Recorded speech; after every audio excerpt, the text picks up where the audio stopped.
Getting two friends to agree on a decision is tough, let alone getting two empires to agree to a decision to merge. This was the wild dream of the young King Alexander.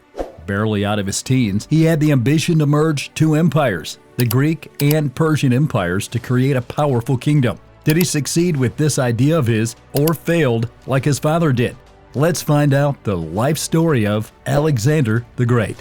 Alexander's early years.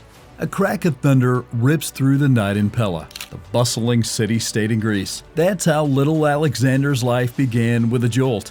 Olympias, the name of his mother and the wife of King Philip, wakes up with a heart-pounding dream. She dreamt of a lightning strike right in her stomach, after which a massive fire explodes before fizzling out.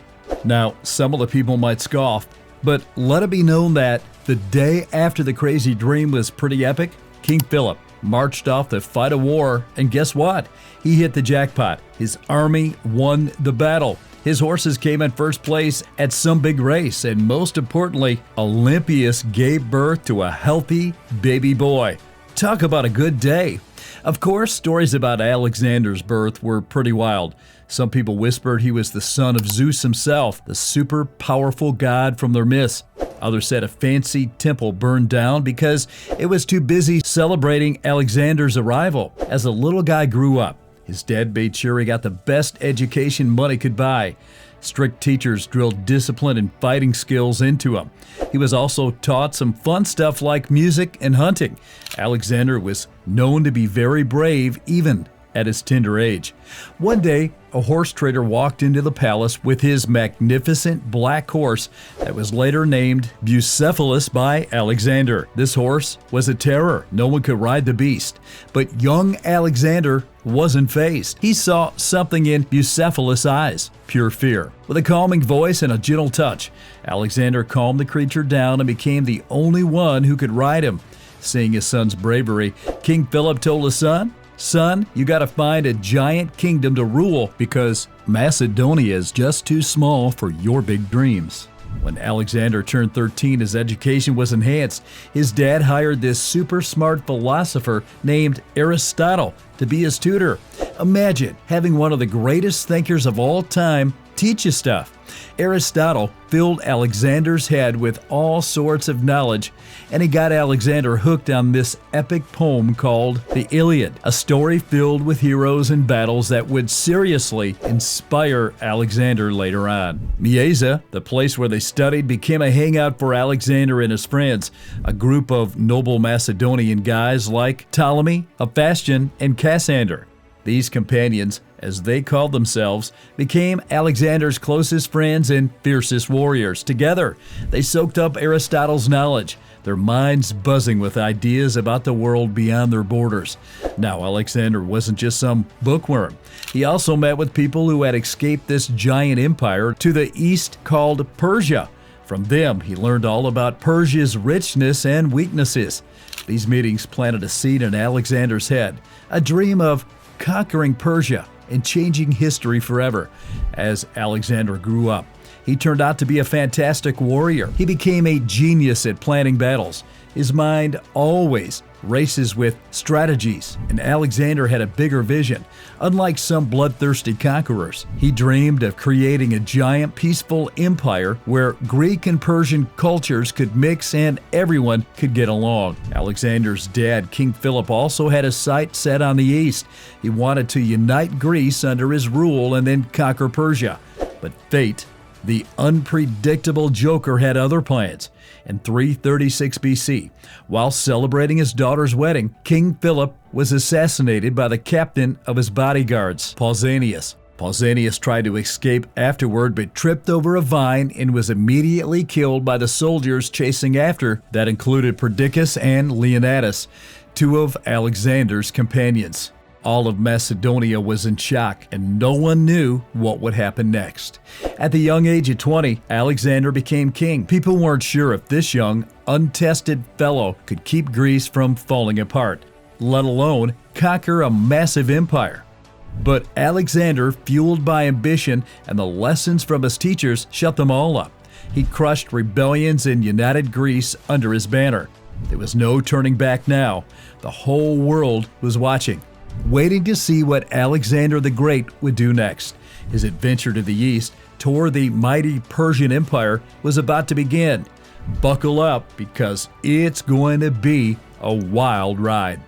King Philip's assassination sent shockwaves through Greece. Cities that had grudgingly accepted Macedonian rule saw a chance to break free. Thebes, Athens, Thessaly, whispers of rebellion crackled through the air. News reached young Alexander, barely 20 years old and now king, as he grieved for his father.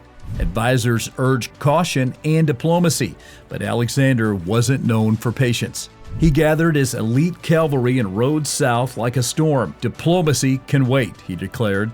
His target was Thessaly, where a rebel army blocked the mountain pass. Alexander, however, wasn't one for predictable routes. He ordered his men on a daring maneuver, a night ride over the treacherous Mount Ossa. Imagine these warriors, cloaked in darkness, scrambling up rocky slopes, the wind whipping at their garments. Come morning, the Thessalian army woke up to a sight that chilled them to the bone.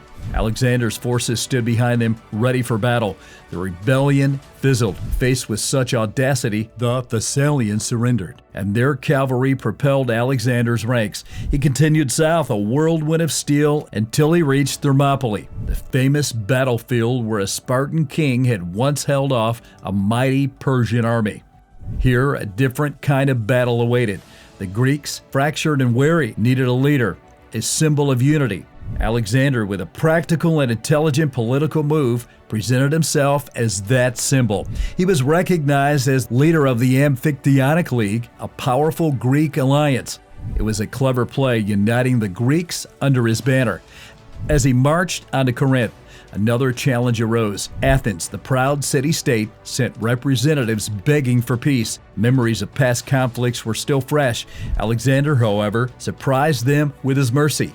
He pardoned the Athenian rebels, showing a side of him that wasn't all about conquest.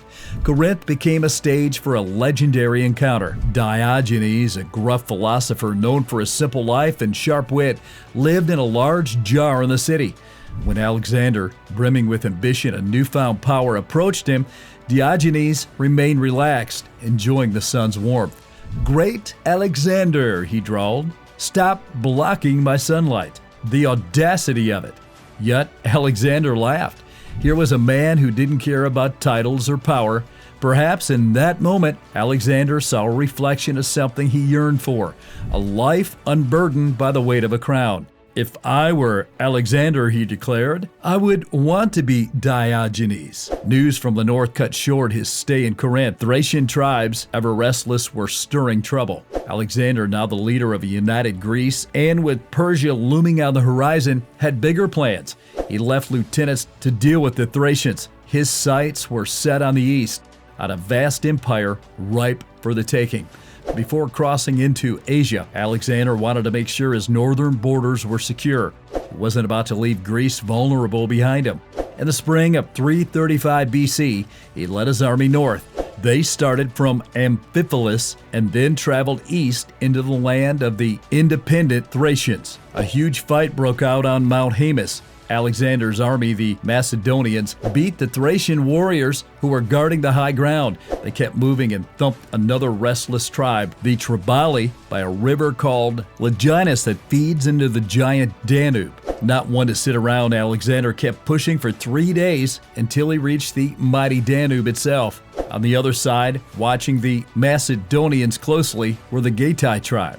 Alexander wasn't going to wait. He came up with a sneaky plan, a night raid to cross the river under the cloak of darkness. The Gatai tribe were caught by surprise, and their army quickly retreated after a brief clash of cavalry. News of Alexander's victories traveled fast, but in Illyria, another rebellion was brewing. Led by chieftains Clitus and King Glaucius, Alexander wasted no time, marched west and beat up 2 chieftains in Illyria, forcing them to run away with their soldiers. Finally, the northern borders were safe, but just when Alexander thought things were calming down, he heard that Greece was acting up again. Thebes and Athens couldn't resist another shot at rebellion.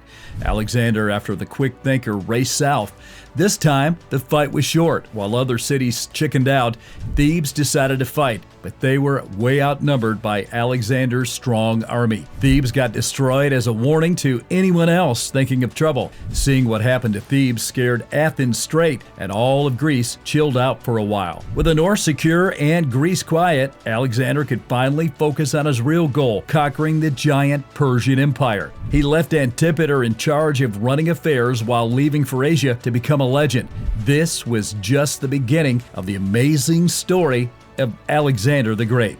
Hold on tight, we're about to discover if Alexander can conquer the massive Persian Empire, something his dad couldn't do. Will he win big or fall flat on his face? Find out next in the exciting story of Alexander.